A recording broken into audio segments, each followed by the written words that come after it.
शरीर पर राख जटाओं का जंजाल, सर पर कोई ताज नहीं। जिसकी रूह में महादेव बसे वह किसी चीज का मोहताज नहीं।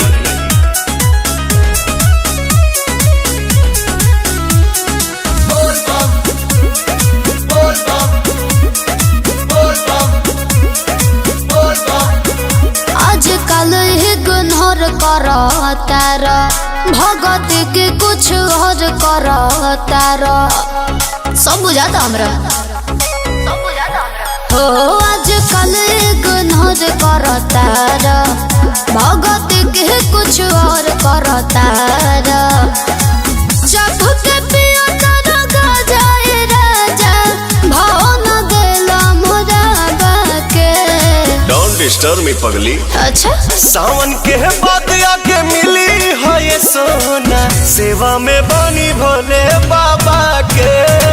सावन के बाद आके मिली है ये सोना, सेवा में बनी भोले बाबा के।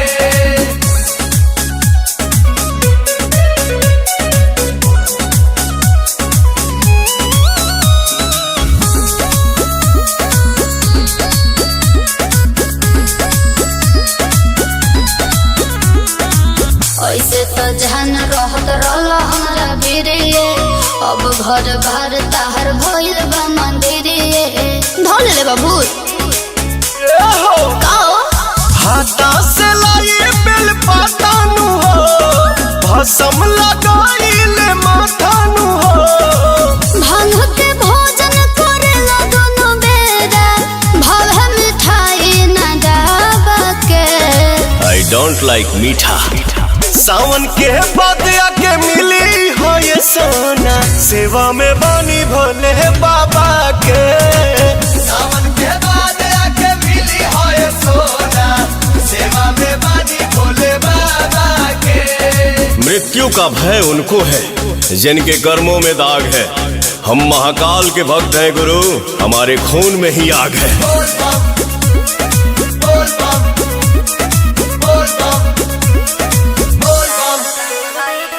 सारा कमाई के कह देला राजा, आसु प्रियंसु करे में शिव चराचा। हम हई राजा तू रानी नु हो, बाबा से बढ़ के बदानी नु हो। सारा कवरियन के नाश्ता व्यवस्था चलता पवन के ढाबा पे। सावन के बाद आके मिली है ये सोना, सेवा में बनी भोले बाबा के। सावन के बाद आके मिली है ये सोना, सेवा में बनी भोले बाबा के।